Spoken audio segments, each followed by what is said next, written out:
저는 50대의 여성이고 40여 년 전 북한을 탈북한 세터민입니다. 북한을 떠난 뒤 중국에서 몇 년 동안이나 도피 생활을 하다가 가까스로 남한에 들어왔는데 그 과정에서 저는 부모님 두 분을 모두 여의고 말았습니다. 저희 친아버지는 중국에서 도피 생활을 하던 도중에 병에 걸려 돌아가셨고 친어머니는 남한으로 오는 과정에서 명을 달리하셨어요. 부모님 두 분을 모두 잃고 남한으로 건너왔을 때 저의 나이는 고작 14살, 천의 고아나 마찬가지 상태로 남한 땅에 던져진 저였습니다. 처음에 저는 고아원에 맡겨져서 생활을 하다가 그곳 신부님의 소개로 한 가정에 입양을 가게 되었습니다. 양부모님 되실 분들이 북한에 부모님이 계신 실향민들이다 보니 너에 대해 남다른 연민을 느끼시는 것 같구나. 그럼 제가 그 댁에 입양이 되는 건가요, 신부님? 그렇단다. 성부와 성자와 성령의 이름으로 진선이 너에게 하느님의 가호가 있기를 바란다. 저는 그래도 아주 운이 좋은 케이스였습니다. 세터민, 거기다 고아였던 제가 남한 땅에서 이만큼이라도 적응하고 살게 된 건 좋은 양부모님을 만나 가정의 울타리 안으로 들어갔기에 가능한 일일 겁니다. 그렇게 목숨 걸고 남한 땅으로 넘어온 지 벌써 40년 넘는 세월이 흘렀어요. 저도 나이를 먹어 이제 어느덧 제 며느리가 출산을 해서 조리원에 가 있는 날이 왔네요. 결혼을 하고 아이를 낳았을 때도 아직 제가 확실하게 대한민국 사람이라는 생각을 못했는데 며느리를 보고 또 손녀딸까지 보게 되니까 나 이제 대한민국 사람이구나. 박진선 이제 남한 사람이 되었구나 싶은 생각이 처음으로 들더라고요. 저희 며느리는 제가 대학 시절 고아원 봉사를 하다가 만난 인연이 있습니다. 그런 예사롭지 않은 깊은 인연으로 제 며느리가 된 아이라서 저는 며느리에 대한 애정이 각별한 편인데 며느리가 출산해 조리원에 가게 되어 며느리 방을 청소하다가 침대 밑에서 아주 이상한 물건을 발견했어요. 며느리가 쓰던 침대 밑에 뭐가 있었길래 그런 말을 하느냐고요? 네, 며느리 침대 밑에서 나온 정체불명의 물건은 바로 아주 낡은 상자 하나였습니다. 여기 이상한 상자가 있네. 저는 뭔가에 이끌린 듯 낡은 상자를 끄집어냈고 상자를 열어보았더랍니다. 그리고 그 안에 들어있는 베네쪼고리를 본 순간 이성의 끈을 놓았습니다. 아니 대체 어떻게 이 베네쪼고리가 혜미의 침대 밑에... 제가 울음을 터뜨리자 그 소리를 듣고 남편이 방 안으로 들어오더군요. 여보? 아니 무슨 일인데 그렇게 서럽게 울고 있어? 여보, 혜미 침대 밑에 이게 있었어요. 그게 뭔데 그래? 아니 그건 당신이 동건이 낳고 입혔던 베네쪼고리 아니야? 그러니까요. 동건이 베네쪼고리랑 똑같은 게 혜미 침대 밑에서 나왔어요. 그 베네쪼고리 만들어준 사람 당신이 평생 찾아 헤매던 사람 아니었어? 내가 평생을 그렇게 찾아 헤맸던 선아 언니의 베네쪼고리를 혜미가 갖고 있었던 거예요. 여보, 그럼 혹시 당신이 찾던 그 선아 언니라는 분 말이야, 그분이 혜미의 친어머니인 건 아닐까? 남편이 그런 말을 하기 전에 저는 이미 본능적으로 직감하고 있었습니다. 혜미, 나의 며느리 혜미가 그토록 보고 싶었던 선아 언니의 딸이구나. 저는 당장 안방으로 가서 장롱을 뒤졌어요. 장롱 깊숙한 곳에서 제 아들 동건이가 신생아 시절 입었던 베네쪼고리가 나왔고 그 베네쪼고리는 제가 며느리의 침대 및 낡은 상자 안에서 발견한 베네쪼고리와 똑같았습니다. 하나의 작은 디테일이라면 베네쪼고리 소매뿌리에 하나는 푸른색 색실로 수가 놓여 있었고 다른 하나에는 핑크색 색실로 수가 놓여 있는 것이었죠. 진선아, 이거 너랑 내가 아기 낳으면 입힐 베네쪼고리다? 언니, 우리 시집 가려면 멀었는데 벌써 이런 걸 만들었어? 따지고 보면 그리 먼 것도 아니야. 5년? 길어도 10년이면 너랑 나도 사랑하는 사람 만나서 가정 이룰 텐데. 나나 언니가 애엄마가 된다는 게 상상이 안 돼서 그러지. 진선아, 너도 나도 멋진 남자한테 시집가서 행복한 가정 일구자. 그리고 너는 딸, 나는 아들을 낳아서 나중에 걔네 둘을 결혼시키는 거야. 언니, 나도 그렇게 되기만 하면 좋겠다. 근데 내 딸이랑 언니 아들이 서로 좋아할까? 좋아할 거야. 옛말에 그런 말이 있는데 너 모르지? 무슨 말인데 그래? 아이들이 태어나기 전에 똑같은 베네 쪼구리를 만들었다 입히면 그 아이들은 각별한 인연으로 맺어진다더라. 정말 그런 말이 있어? 그래. 내가 일부러 그래서 베네 쪼구리 두 개를 똑같이 만들었잖니. 아들용, 딸용, 구분되게 이렇게 소매뿌리에만 색실로 술을 놓았고. 언니, 솜씨가 좋은 줄은 알았지만 너무 앙증맞고 이쁘다. 맞기만 하면 내가 입고 싶을 정도야. 네 것도 이쁜 걸로 하나 만들어 줄게. 언니, 근데 진짜 내 딸이랑 언니 아들이 결혼하면 너무 재밌겠다. 우리 애들 신혼집 옆에 나란히 집 얻어서 같이 살까? 그럼 손주 손녀 태어나도 너랑 내가 또 키우면 되잖아. 나야 언니랑 평생 얼굴 보고 살면 제일로 좋지. 그런 약속을 하면서 제가 선아 언니에게 받았던 베네 쪼구리. 언니와 저의 바람대로 저는 딸 대신 아들을 낳았지만 분홍색 색실로 수가 놓여진 그 베네 쪼구리를 저희 아들에게 입혔더랍니다. 에미야, 남자인데 베네 쪼구리 소매뿌리 색깔이 이게 뭐니? 이거 저희 친언니나 다름없던 분이 만들어준 거라서요. 솜씨가 예사 솜씨가 아니구나. 애기 베네 쪼구리 하나를 뭐 이리 곱게 만들었다니? 그 언니가 원래 바느질 퀼트를 좋아하던 사람이라서요.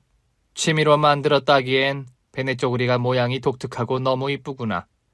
여자가 손재주가 너무 좋으면 팔자가 사납다는데. 시어머니의 선견 지명이었을까요?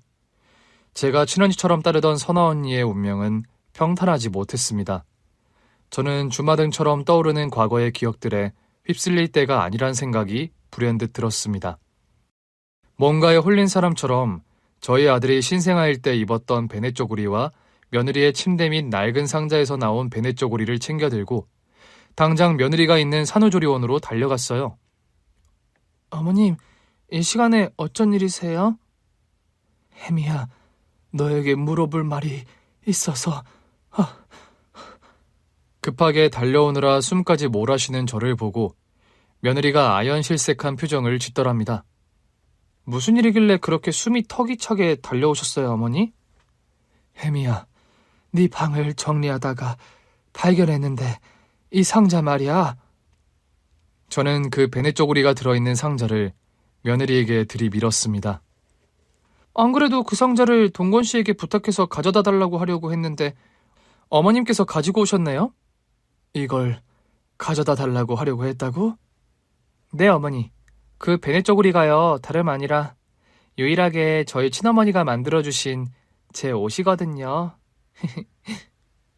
그런 말을 하면서 닭똥 같은 눈물을 뚝뚝 흘리는 며느리였습니다. 그 말을 듣는 순간 더 큰 충격과 놀람을 느낀 것은 저였지요. 뭐라고? 이 베네 쪼구리가 그럼 너희 친어머니가 만들어주신 거라는 거야? 네, 어머니.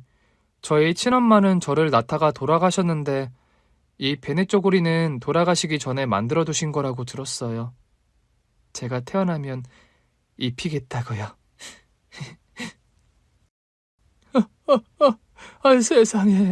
세상에 혜민이가 선아 언니의 딸이었다는 거야? 어떻게 이런 일이 다 있을 수가 있다니?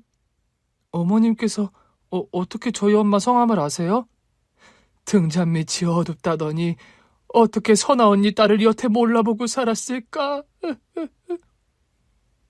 저는 당장 가방 안에서 제 아들아이의 베네 쪼구리를 꺼내며 며느리에게 보여주었더랍니다. 본인의 베네 쪼구리에 똑같은 아들 녀석의 베네 쪼구리를 보고 기함할 정도로 깜짝 놀라는 며느리였어요. 어떻게 제 것과 똑같은 베네 쪼구리를 가지고 계신 거예요, 어머니? 이게 네 남편인 동건이가 어려서 입었던 베네 쪼구리란다. 이건 저희 엄마가 손수 바느질을 해서 만든 베네쪼고리라서 세상에 하나밖에 없는 건 줄 알았는데 어떻게 똑같은 게 있을 수가 있단 말이에요? 이해할 수 없다는 표정으로 저를 뚫어지게 쳐다보는 며느리였습니다. 혜미야, 이제 너에게 네 엄마와 나의 옛날 이야기를 해주어야 할 것 같구나.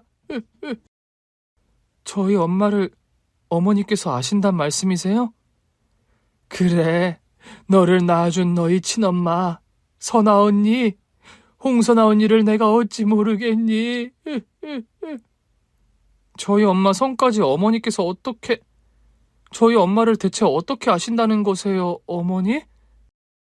혜미 너를 처음 봤을 때 어쩐지 낯이 익고 설명할 수 없는 이유로 네가 마냥 좋더니만 그게 다 이유가 있는 거였어.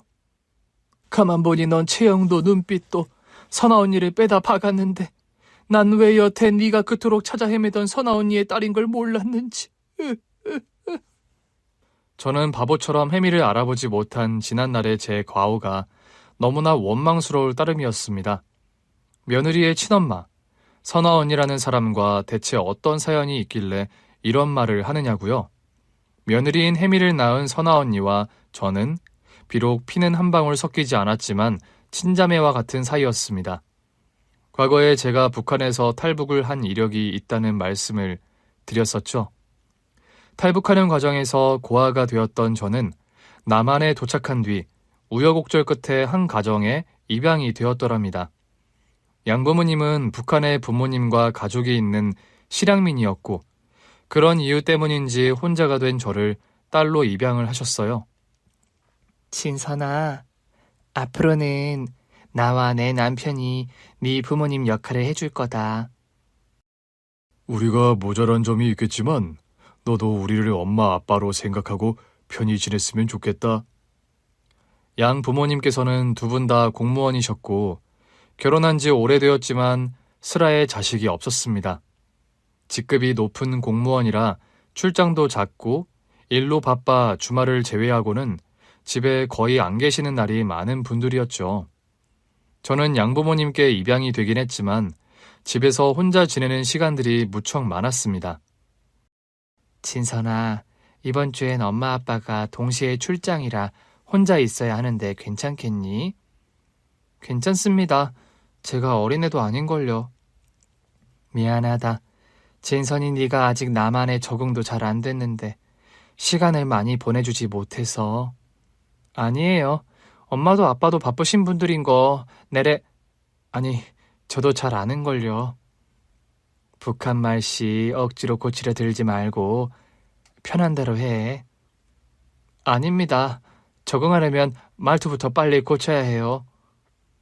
저는 의식적으로 노력을 하는데도 불쑥불쑥 튀어나오곤 하는 북한 억양이나 말투 때문에 스트레스를 받곤 했습니다. 저는 나이가 14살이었지만 몇 년 동안이나 제대로 학교를 못 다닌 탓에 중학교 대신 4살이나 어린 초등학생들과 한 학교를 다니고 있었어요. 저 언니는 말투가 진짜 이상하다. 맨날 말끝마다 내래 이런다. 북한에서 도망 와서 그렇대. 우리 엄마가 저런 빨갱이랑은 절대로 놀지 말라 그랬어. 빨갱이가 뭔데? 넌 뉴스도 안 보냐? 북한에 보면 사람들 맨날 먹을 거 없어서 굶어 죽고 김정일한테 충성하고 그러잖아. 그런 사람들을 빨갱이라고 하는 거야. 맞아. 북한은 나만 오려는 사람들 막 잡아가서 일 시키고 그런다는데 진선 누나도 그렇게 되는 거 아니야? 그러니까 저 누나랑 놀면 안 된다고 그랬다니까 우리 엄마가. 학교에서 제가 놀림받는 내용들이 대충 이랬습니다.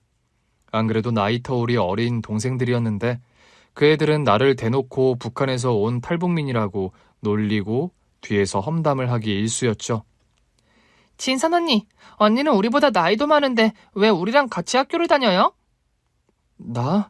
나는 사정상 몇 년 학교를 못 다녀서 그래. 학교 안 다니고 뭐 했는데요? 야, 넌 그것도 모르냐? 북한에서 도망 오다 보니까 학교 못 다닌 거지. 그렇죠, 누나? 뭐 그렇다고 볼 수 있지. 우리 언니는 진선 언니랑 동갑인데 이제 벌써 중학교 2학년인데 올 언니는 내가 산수 풀다 물어보면 다 알던데. 언니는 나보다도 산수를 못 푸네요. 크크크.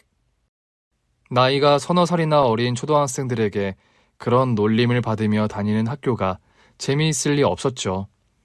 거기다 제가 학교를 다니는 반의 담임 선생님 또한 세터민에 대한 편견이 심한 분이었습니다. 개나 소나 다 이북에서 못 살겠다고 남한으로 넘어오면 어쩌자는 걸까? 참 대책 없는 치들이야. 참, 자선생 방에 탈북 학생이 한 명 있지. 박진선이라고 그랬나? 그래, 올해 재수가 없으려니 꼭 그런 애가 우리 반에 들어와서 골치를 썩이네. 그 애가 골치를 썩여? 보면 그냥 조용하게 학교 다니는 것 같던데. 애들한테 알게 모르게 안 좋은 영향을 줄 것 같아서 내가 얼마나 매사 조심스러운데. 그래? 하긴 그렇겠다. 사상교육 다 받고 왔다고는 하지만 그 속을 누가 알겠어? 내 말이 또래 애들보다 나이도 많아서 내가 늘 신경이 쓰인다고. 어린애들 상대로 이상한 사상교육이나 북한 얘기 같은 거 늘어놓을까봐. 설마 남한서 받아줬고 여기 정착하게 된 이상 사상 같은 거야 문제없겠지. 그러니 남한으로 목숨을 걸고 도망온 거 아니겠어? 그런 거면 다행인데 아닌 사람들도 있다잖아. 학부모들도 보수적인 사람들이 얼마나 많은데 그런 걸로 컴플레인 들어올까봐 내가 얼마나 노심초사하는 줄 알아? 하긴 그런 애들 반에 한 명 있으면 나 같아도 살얼음판이겠다. 차 선생이 고생이 많네. 저는 우연히 교사 화장실 앞을 지나다가 선생님들끼리 나누는 대화를 듣고는 충격을 받았더랍니다. 학교에서는 반 친구들과 섞여 지낼 수 없었고 선생님마저 그런 편견을 가지고 저를 보는 통에 저는 극도로 소외감과 외로움을 느낄 수밖에 없었어요. 그런 무거운 마음으로 집에 오면 집은 텅 비어있기 일쑤였습니다. 저는 그날도 혼자 집에 우두커니 있다가 답답한 마음에 동네 골목에 나와 할 일 없이 앉아 있었습니다. 혼자서 멍하니 하늘을 쳐다보는데 돌아가신 엄마 아빠 얼굴이 떠올랐고 저도 모르게 눈물이 왈칵 쏟아지더군요. 너 옆집에 사는 애 아니니? 소리가 나는 쪽을 깜짝 놀라 쳐다봤는데 예쁘장하게 생긴 언니 한 명이 저를 다정한 표정으로 보고 있더군요. 네를 아십니까? 지나가다 오다 몇 번 널 봤어. 이사 온 것 같지는 않은데 이댁 사모님 부부와 함께 사는 거니? 언니는 이 동네에 오래 사셨습니까? 응, 태어나서 줄곧 이 동네에 살아서 터줏대감이라고 할 수 있지? 이댁 사모님 내외 두 분 다 공무원이시잖아, 맞지? 네, 맞아요. 저희 양부모님 모두 공무원이십니다. 아, 그러고 보니 여기 사모님 내외가 얼마 전부터 그런 말씀하셨다? 딸이 한 명 생길 거라고 말이야. 저를 입양한다는 말씀을 하셨더란 말입니까? 이댁 사모님이 우리 엄마랑 고등학교 선후배 사이시거든. 그런데 너 말투가 북한에서 살다 온 사람 말투네? 네, 맞습니다. 내래 북한에서 건너온 지 얼마 안 된 처지예요. 그래서 말투가 남달랐구나. 반가워. 난 옆집에 사는 선아 언니라고 해. 저는 진선이라고 합니다. 박진선. 진선이? 정감도 있고 이쁜 이름이구나. 그런데 너 혹시 울고 있었니? 아닙니다. 하늘을 그냥 한번 쳐다봤는데 눈이 너무 부시소리. 그래? 네 말 맞다나 오늘 하늘빛이 유달리 시릴 정도로 푸르구나. 구름 한 점 없이 말이야. 이런 날은 너무 오래 하늘만 쳐다보고 있으면 안 돼. 네? 그게 무슨 말이야요?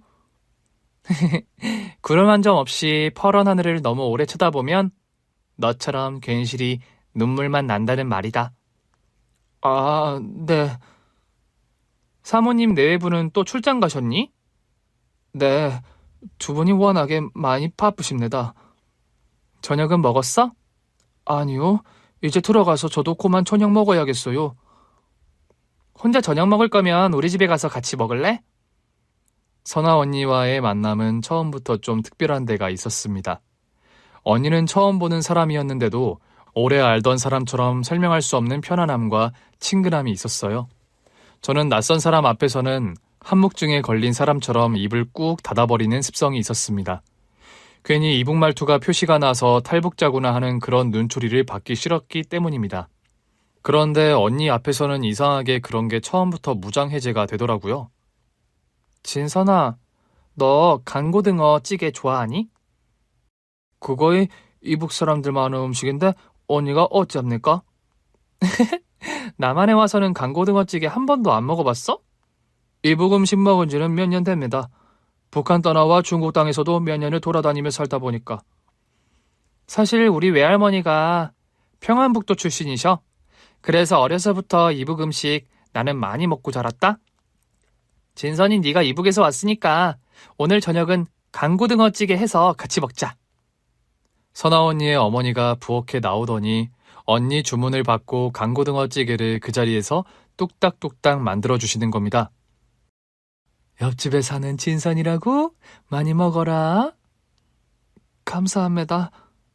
저는 뭔가에 걸신 들린 사람처럼 너무나 허겁지겁 맛있게 그 간고등어 찌개와 밥을 먹었습니다. 신기하게 선아 언니 어머니께서 만들어주신 그 간고등어 찌개는 옛날 이북에 살 때 엄마가 만들어주시던 찌개 맛과 똑같더라고요. 우리 어머니가 만들어주시던 찌개 맛과 너무 똑같습니다. 저는 그날 밥을 한 공기 다 비우고 나서 저도 모르게 왈칵 눈물을 쏟고 말았더랍니다. 엄마, 진선이가 부모님 생각이 나나 봐요. 부모님은 이북에서 같이 못 넘어오셨니? 어쩌다 보니 탈북하는 과정에서 엄마 아빠 두 분 다 돌아가시고 말았습니다. 세상에 이렇게 어린 나이에 딱하기도 하지. 우리 친정어머니가 평안도 분이시라 내가 이북 음식은 자주 해먹는단다. 밥 생각날 때 언제든 우리 집에 와서 같이 먹자, 진선아. 감사합니다. 정말로 감사합니다, 아주마이. 너를 통해 오랜만에 이북 말씨를 들으니 너무 정겹고 좋구나. 엄마, 진선이 말하는 거 들으면 꼭 외할머니 말씀하시던 말투 생각나죠? 그러게 말이야. 네 외할머니도 꼭 진선이 같은 말투와 억양이셨지. 그런 말을 하면서 제 어깨를 따뜻하게 쓰다듬어주는 선아 언니와 선아 언니 어머니였습니다. 저는 그날 선아 언니네 집에서 간고등어 찌개와 맛있는 밥을 먹고 또 한참을 언니 방에서 수다를 떨며 같이 놀았어요.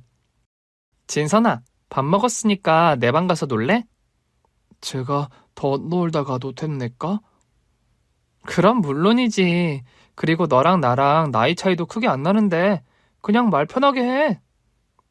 네, 언니. 언니는 방에 가서 이것저것 책도 보여주고 옷장도 보여주고 언니가 취미라는 바느질 상자도 보여주었어요. 무엇보다 선아 언니의 방에서 가장 이채로웠던 건 침구부터 방석 커튼까지 언니의 솜씨가 들어간 퀼트 작품들이 방에 가득했다는 점이었어요. 무슨 바느질 상자가 이리 함지방 마냥 커다랍니까? 내가 바느질하는 걸 너무 좋아하거든. 내가 하는 건 그냥 바느질이 아니라 퀼트라고 하는 거야. 퀼트요? 아, 진선이 너는 한 번도 못 들어봤겠다. 이게 일종의 서양식 바느질인데 이렇게 조각조각 예쁜 천들을 이어 모아서 가방도 만들고 옷도 만들고 그러는 거야. 색깔들이 아주 너무 곱다요. 저는 처음 보는 퀼트 도구들과 퀼트 작품들이 너무 예뻐서 넋을 놓고 바라보았습니다. 너도 마음에 드니? 이렇게 곱고 따뜻한 것들은 처음 봐요. 조각조각 누벼 있는 건 없는 사람들이나 그리 입는 건 줄 알았는데 이렇게 불어 조각으로 누벼서 뭘 만드는 건 처음 봅니다. 진선이 너도 나한테 퀼트 배워볼래? 정말입니까? 저도 배워주실 거예요? 진선이 너만 좋다면 퀼트가 재밌긴 한데 혼자서 하는 작업이라 가끔 적적할 때가 있거든. 네가 나랑 같이 바느질하면 말상대도 하고 아주 재미날 것 같다. 저는 그렇게 선아 언니에게 퀼트 바느질을 배우게 되었습니다. 거의 매일같이 저는 선아 언니네 집에 놀러 가서 바느질도 배우고 밥도 얻어먹고 어떤 날은 저희 집보다 선아 언니네 집에서 보내는 시간이 더 길어질 때도 있었죠. 진선아, 너 옆에 선아 언니네 집에 너무 자주 가는 거 아니야? 언니랑 많이 친해졌습니다. 그래, 선아가 예의도 바르고 성정이 참 착한 애인데 동생이 없고 그래서 너를 잘 챙겨주나 보구나. 언니네 집에 가면 이북 음식도 자주 해주세요. 이북 음식? 네, 간고등어찌개, 꿩만두, 동치미냉면 그런 거요. 선아 언니 외할머니가 이북 사시던 분이라서 그렇다고 했습니다. 그렇구나, 다행이다. 집에서는 내가 해주려 해도 만들지도 못하는 음식들인데 미안하다, 진선아. 명색이 내가 네 엄만데 네 입맛에 맞는 음식 하나 제대로 못 해주고. 아닙니다. 저는 어머니 아버지가 저를 딸로 받아주신 것만으로도 얼마나 감사한지 모릅니다. 그런 말 하지 말라니까. 진선아, 이제 넌 진짜 우리 딸이고 자식은 부모에게 그런 말 하는 거 아니란다. 네, 어머니. 저희 양부모님은 저에게 자잘하고 따뜻한 정을 주지는 못하셨지만 언제나 저를 딸로 인정한다는 믿음은 주시는 분들이었습니다. 두 분이 워낙 바쁘셔서 집에 있는 시간이 적다 보니 제가 혼자 있는 시간이 많긴 했지만 그런 빈 시간을 채워주는 게 바로 옆집 선아 언니의 존재였어요. 학교에서의 부적응이나 사람들이 나를 이방인으로 보는 뭔가 날선 시선들, 그런 것들을 극복하게 해주는 힘이 저에게는 선아 언니라는 존재였습니다. 언니와는 숙제도 같이 하고 퀼트 바느질도 배우고 주말에는 가끔 언니와 동네 목욕탕에도 갔지요. 진선아, 너 이런 공중 목욕탕 와봤니? 내래 사람들이 이렇게 많은 목욕탕은 언니하고 처음이야. 그래? 그럼 나랑 일요일마다 목욕탕 다닐래? 원래 일요일은 목욕탕에 와서 때를 빡빡 밀어줘야 하는 날이거든. 때를 민다고? 그게 뭐인데? 봐라, 이게 떼수건이야. 뜨거운 탕에 한참 들어가서 몸을 푹 불린 다음 나와서 이 떼수건으로 밀면 이렇게 때가 밀려 나온다? 아파 언니. 근데 진짜로 신기하다. 그지? 밀 때는 좀 아픈데 다 밀고 나면 얼마나 시원한지 모른다? 언니는 마치 엄마처럼 제 등을 손수 한참이나 밀어주곤 했습니다. 제가 다 밀고 나면 언니의 등을 또 제가 밀어주었죠. 둘이 자매지? 얼굴이 똑 닮은 게 자매네. 우리 둘이요? 그래, 자매가 얼굴도 많이 닮았는데 어찌 그리 사이가 좋아? 서로 등 밀어주고 하는 모습이 다정하고 참 보기가 좋네. 어디 가면 다정하고 닮은 모습의 자매라는 소리를 자주 듣는 저와 선아 언니였어요. 목욕 다 했으니까 우리 야쿠르트 사 마시자. 야쿠르트가 뭐야, 언니? 아직 야쿠르트 너 안 마셔봤어? 이거 엄청 시원하고 달콤해. 목욕 끝나고 나서는 꼭 이걸 먹어줘야 하는 거야. 주말 목욕 후에 시원하고 달콤한 야쿠르트 맛. 그걸 처음 알게 해준 것도 선아 언니 덕분이었죠. 저는 그렇게 언니를 통해서 남한 땅에 조금씩 적응하고 자연스레 젖어 들어가게 되었습니다. 언니와 매일같이 콩이야 파치야 수다를 떨다 보니까 이북말씨도 어느 날부터인가 자연스럽게 교정이 되기 시작했어요. 진선이 너 요즘은 말하는 거 들어보면 완전히 서울 사람이 다 됐구나. 저요? 그냥 의식적으로 많이 노력해서 그런 것 같아요. 무엇보다 옆집 선아 언니랑 맨날 얘기하다 보니까 말을 더 빨리 배우게 되는 것 같아요. 우리 진선이가 많이 외롭고 적응 힘들어 하더니 정말 다행이다. 옆집 선아가 너무 고맙네. 양어머니께서는 외롭고 적응 못하던 저를 언니처럼 살갑게 대해주는 선아 언니가 고맙다며 언니의 생일이나 성탄절 같을 때는 용돈을 주시기도 하면서 고마운 마음을 표시하곤 하셨습니다. 선아 언니 덕분에 저 나름 하루하루가 즐거운 일상을 보내던 어느 날이었어요.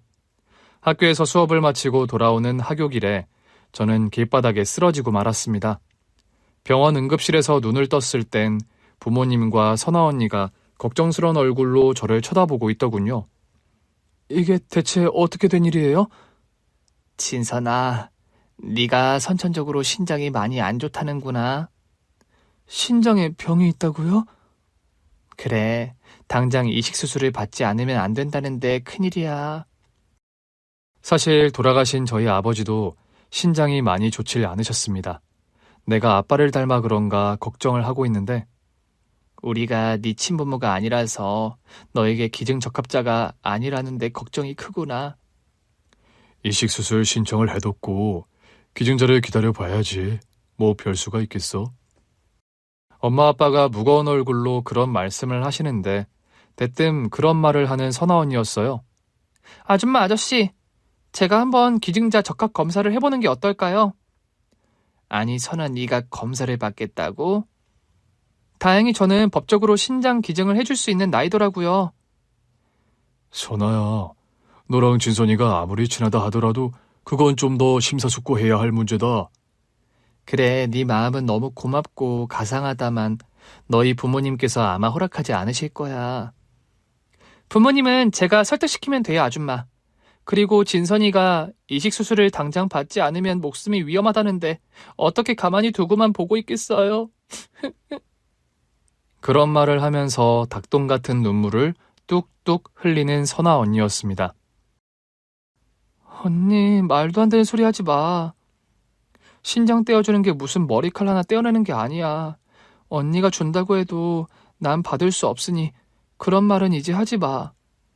진선아, 너는 나에게 친동생이나 마찬가지인 아이야. 네가 우리 옆집에 살고 나서 내가 사는 게 얼마나 재미있고 행복해졌는데 너 없는 내 인생은 안고 없는 찐빵, 소 없는 만두나 마찬가지야.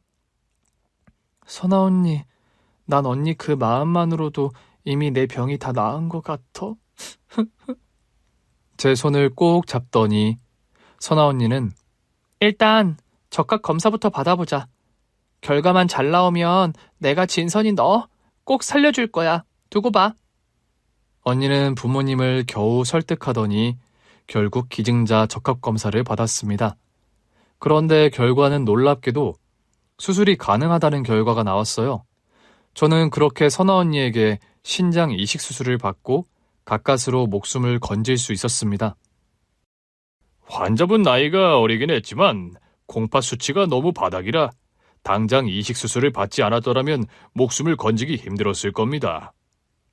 선생님, 저희 아이들 모두 수술은 잘 끝난 건가요? 다행히 두 사람 다 컨디션이 양호하고 좋습니다. 이대로 회복만 잘하면 일상생활 해나가는 데에 아무런 지장이 없을 거예요. 저는 선아 언니 덕분에 건강을 회복할 수 있었던 겁니다.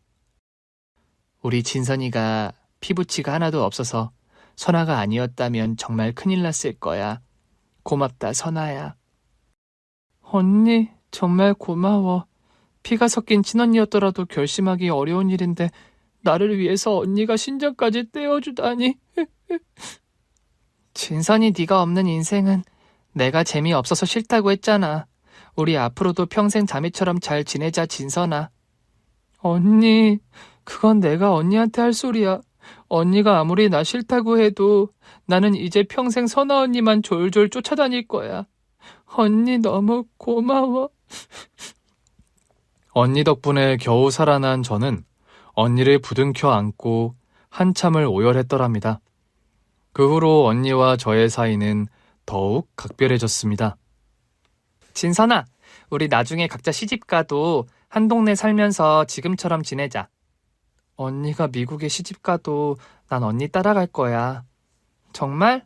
난 늘 너 같은 여동생이 있었으면 했는데 자기 전에 매일 기도하고 잤더니 진선이 너 같은 동생이 하늘에서 뚝 떨어졌나 봐.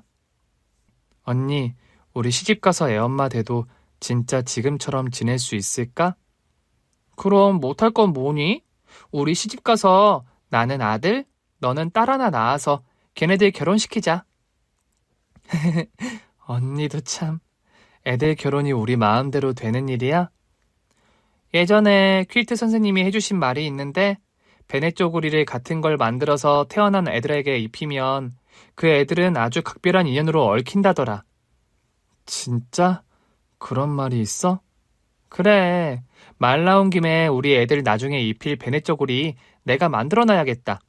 똑같은 2개 만들어서 너 하나, 나 하나 가지고 있다가 우리 첫 아이 낳으면 그걸 입히자, 응? 그래, 언니. 그러자. 언니랑 시집가서 한 동네 살고 또 애들 결혼시켜서 사돈 되고 생각만 해도 너무 재미있겠다. 언니는 그 말이 나오고 정말 며칠 안 되어서 예쁜 베네 쪼고리 2벌을 완성했더랍니다. 진선아, 나는 아들 낳을 거니까 파란 소매뿌리 베네쪼고리, 너는 딸을 낳고 싶어 하니까 분홍색 소매뿌리 베네쪼고리다. 뚝딱뚝딱 빨리도 만들었네. 너무 예쁘다, 베네쪼고리가. 이렇게 특별하고 예쁜 베네쪼고리는 처음 봐. 너와 나의 첫 아이들이 입을 베네쪼고리인데 내가 당연히 심혈을 기울여 만들었지. 이거 절대 잃어버리지 말고 잘 간직해야 해. 당연하지, 언니. 이런 귀한 걸 미쳤다고 잃어버려? 우리 꼭 지금처럼 가까이서 자매처럼 재미나게 지내자, 진선아. 언니. 난 죽을 때까지 귀찮게 언니 옆에 붙어 있을 거야. 그런 약속을 했던 선아 언니와 저였습니다. 그런데요, 언니와 저의 약속은 지켜지지 못한 약속이 되어버리고 말았어요. 언니는 22살이 되던 해 여름, 한 남자와 결혼식을 올리게 되었습니다. 집에서 정혼 비슷하게 혼처를 정해둔 곳이었는데 처음 맞선 자리에 나갔다 온 언니가 연애를 시작하더니 반년이 채 되지 않아 결혼식을 올리게 된 거였죠. 언니, 결혼 축하해. 이렇게 빨리 시집 가려는 거는 아닌데 뭔가 섭섭하다. 섭섭할 거 뭐 있어.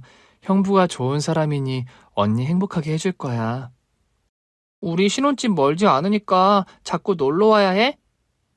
언니가 오지 말라고 해도 나 맨날 놀러 갈 건데?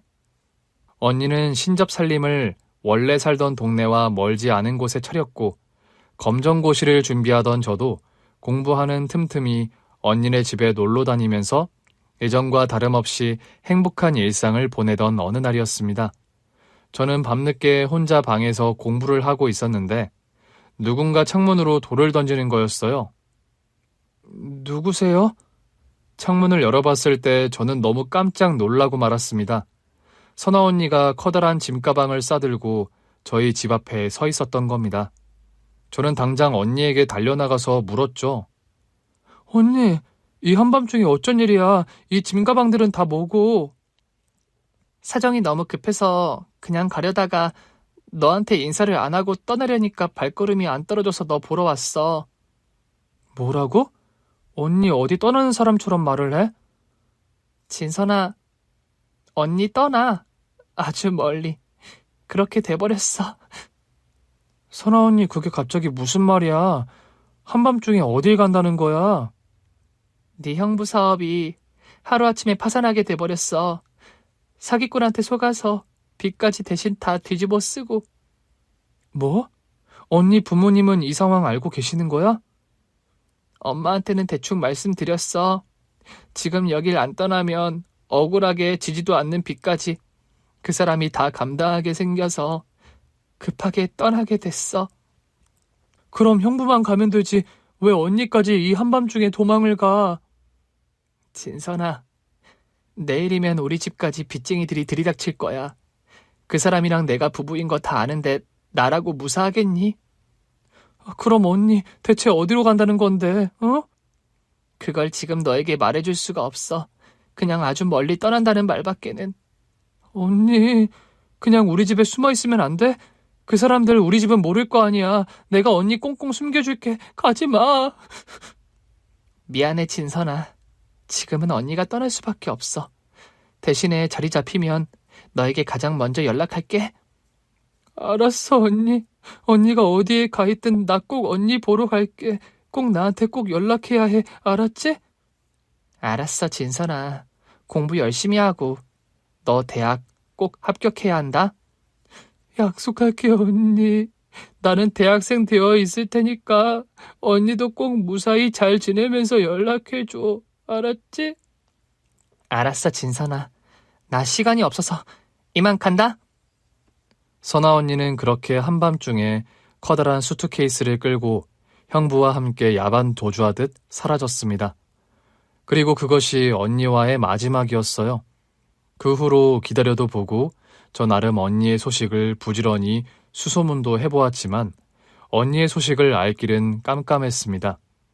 제 인생의 기둥이던 선아 언니와의 이별은 저에게 큰 상실감으로 다가왔습니다. 그래도 저는 하루하루 언니의 소식만을 기다리며 꿋꿋하게 공부를 했고 원하던 교육대학에 합격을 할 수 있었어요. 대학을 졸업하고 교사가 되고 지금의 남편을 만나 가정을 꾸리기까지 선아 언니는 전화 한 통, 편지 한 장 없었습니다. 선아 언니의 부모님마저 소리 소문 없이 이사를 가버리시는 바람에 저는 언니와 완전하게 연락이 두절되고 말았습니다. 저는 남편과 가정을 이루고 슬아의 아들 한 명을 낳았습니다. 언니와의 약속대로라면 저는 딸을 낳았어야 했는데 아들을 낳아서 며느리를 보게 된 거였죠. 지금의 며느리 혜미를 만난 것은 고아원 봉사활동을 하면서였습니다. 저는 제가 남한에 와서 입양이 되기 전 지냈던 고아원과의 인연으로 성인이 된 후로 쭉 봉사활동을 이어오고 있었습니다. 혜미는 그곳 고아원에서 지내던 아이였어요. 네 엄마와는 이런 인연으로 내가 친언니처럼 따르던 사람이란다. 어머니, 저는 정말이지 저희 친엄마와 어머님이 그런 인연인 줄 꿈에도 몰랐어요. 산후조리원에서 저와 선아 언니의 과거 이야기를 들은 며느리 혜미는 충격을 먹을 정도로 많이 놀란 것 같았습니다. 어쩐지 혜미 너를 처음 봤을 때부터 어딘가 익숙하고 정이 가더라만. 우리 엄마와 어머님이 그리 절친한 관계였다니 믿어지지가 않아요. 너희 엄마 소식에 관해 아는 거 없어? 제가 아는 건 그게 다예요. 엄마 아빠가 사업에 실패하셔서 여기저기 이동하며 힘들게 사시는 중에 저를 낳았고 엄마는 저를 낳다가 돌아가셨다는 거요. 선아 언니가 널 낳다가 명을 달리했다고? 네, 그런데 얼마 안 가 아빠도 병으로 돌아가시면서 저는 고아원에 맡겨졌다고요. 언니가 그렇게 힘들게 살며 세상을 떠나는 동안 나는 아무것도 모르고 있었다니. 네가 진작에 선아 언니 딸인 줄 알았더라면 내가 더 일찍 너를 입양이라도 했을 텐데 미안하다 혜미야. 아니에요 어머님. 그때 옆에서 이야기를 듣고 있던 아들 녀석이 문득 그런 말을 하는 겁니다. 엄마, 만약에 혜미를 딸로 입양하셨더라면 지금 며느리로 혜미를 보지 못하셨을 거예요. 그래, 동건이 네 말을 듣고 보니까 우리 혜미를 더 오래오래 평생 옆에서 두고 보라고 저 하늘에서 선아 언니가 조치를 취한 것 같구나. 저는 언니가 살아생전 그렇게 고생을 하다가 혜미를 낳는 와중에 명을 달리했다는 소식조차 모르고 있었던 겁니다. 그 옛날 다 죽어가는 나를 살려준 게 너희 엄마였는데 나는 네 엄마가 그렇게 힘든 시기에 천치같이 아무것도 모르고 살았다니. 뒤늦게 저는 선아 언니에 대한 미안함과 죄책감으로 억장이 무너지는 것만 같았습니다. 저는 혜미가 맡겨졌던 고아원을 찾아가서 당장 선아 언니에 대한 수소문을 하기 시작했어요. 글쎄요, 혜미가 맡겨졌던 때만 해도 아주 수십 년 전이라 뭘 특별히 더 말씀드릴 게 없는데요. 그래도 혜미 친어머니가 돌아가신 날짜만이라도 그것만이라도 알 수 없을까요? 언제 돌아가셨는지는 제가 말씀드릴 수 있겠네요. 그때 혜미를 맡기면서 그런 신상 기록을 적은 서류들이 아직 보관되어 있는 걸로 알아요. 저는 가까스로 언니가 세상을 떠난 날짜를 알아낼 수 있었습니다. 그리고 그날부터 언니의 기일을 제가 챙기기 시작했어요. 며느리가 산후조리원에서 나온 후로는 제가 며느리의 산후조리와 신생아 육아를 함께 도왔습니다. 교편을 잡고 있던 학교에 휴직계까지 내고 며느리 케어에 힘을 쓰는 저를 보고 동료들은 극성이라 말을 하더군요. 박 선생, 산후조리 돕는 것도 그렇고 신생아 육아가 보통 일이 아닌데 그냥 돈 보태주고 베이비시터를 쓰라고 하지 그래? 우리 며느리와 손녀는 꼭 제 손으로 돌봐주고 싶어서요. 저는 며느리 혜미와 손녀 예서에게 좋은 시어머니, 할머니 역할을 최선을 다해 하는 것이 그나마 하늘에 있는 선아 언니에게 조금이라도 은혜를 갚는 길이라고 생각이 들더랍니다. 어머니, 매번 이렇게 식단 안 바꿔주셔도 돼요. 예서 돌보는 것도 어머님께서 거의 다 해주시는데 저 먹는 것까지 준비하신다고 거의 잠도 못 주무시고. 너와 예서를 돌보는 게 내 기쁨이란다, 혜미야. 미역국만 해도 이렇게 소고기 미역국, 북어 미역국, 성게 미역국 돌아가며 해주시니까 제가 완전히 공주 대접을 받는 기분이에요, 어머니. 내가 너희 엄마 집에서 옛날에 맛난 밥을 참 많이도 얻어먹었단다. 그 고마움이 아직도 뼈에 사무쳐서 너에게 하나라도 더 맛있는 걸 해주고 싶어. 그런 게 아니더라도 너는 내 며느리니까 내가 널 돌봐줘야 하는 게 당연하지만 말이다. 우리 엄마랑 그렇게 각별하셨어요, 어머니? 네 어머니 선아 언니는 나에게 우주와 같은 사람이었단다. 우주요? 그래. 네 엄마 덕에 나는 의지할 곳 하나 없는 서울에서 처음으로 사람 정도 느끼고 서울 땅이 내가 발붙여 살만한 곳이라는 생각을 처음 하게 됐어. 신장병으로 쓰러져 죽게 생겼을 때 날 살려준 사람도 네 어머니였고 우리 엄마도 어머님이 참 각별하셨나 봐요. 네 엄마 소원대로 그래도 나와 네 엄마가 이렇게 사돈으로 맺어지니 얼마나 다행인지 모르겠다. 며느리는 처음에 제가 고아원 봉사를 다니며 정기적으로 후원을 하던 아이였습니다. 저와 남편의 지원으로 며느리는 대학을 졸업하고 좋은 회사에 취직도 했지요. 그러다 어버이날 저희 집에 감사 인사를 온 며느리가 저희 아들과 첫눈에 바라는 바람에 선아 언니의 딸 혜미와 저희 아들 동건이는 결혼해서 부부의 영까지 맺어지게 되었던 겁니다.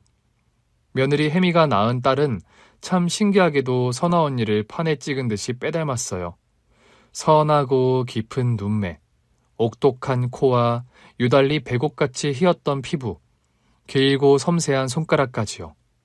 야무져 보이는 인매와 입꼬리까지 선아 언니 판박이인 손녀 예서가 잠들어 있는 모습을 보고 있으면 선아 언니가 사무치게 그리워지곤 합니다. 혜미가 며느리가 되고 이렇게 눈에 넣어도 안 아플 예쁜 손녀 예서가 생긴 지금 내 곁에 선아 언니가 있다면 얼마나 좋을까? 그런 생각이 들곤 하지요. 그런 날 밤마다 저는 잠든 손녀 예서 옆에서 퀼트 바느질을 해요. 선아 언니와 헤어지고 나서도 저의 변하지 않는 유일한 취미 하나가 퀼트 바느질입니다. 손녀 예서에게 입힐 원피스와 모자를 만들고 있는 중입니다. 예전 선아 언니는 솜씨가 무척 뛰어나서 손수건 하나를 만들어도 특별하고 아주 멋스러웠죠.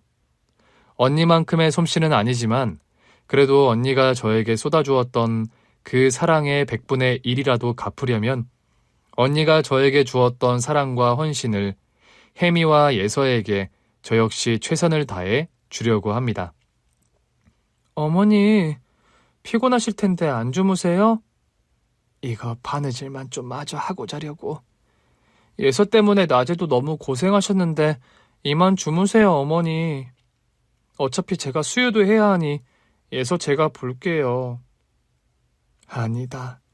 한두 시간 있으면 깨어날 텐데 그때까지 너라도 눈을 좀 붙이렴. 아이 엄마는 피곤하면 못 쓴다. 매번 죄송해서 그러죠. 죄송은 무슨. 내가 바느질하며 예서 보고 있을 테니 너는 토막잠이라도 좀 자두렴. 며칠 후면 선아 언니의 기일이 다가옵니다. 다가오는 언니 기일엔 제수 음식으로 언니가 평소 좋아하던 하얀 백설기와 꿩만두를 올려볼까 합니다. 남한으로 넘어온 저에게 이북 음식인 강고등어 찌개를 해주었던 선아 언니와의 따뜻했던 저녁 식사가 지금도 생생한 저입니다. 이북 음식을 전혀 먹어보지 못했던 며느리도 이 강고등어 찌개를 좋아하니 참 신기한 일이죠. 혜미야, 강고등어 찌개 비리지 않니? 아니요, 어머니. 제가 생선 별로 안 좋아하는데 이 찌개는 신기하게 맛있는데요?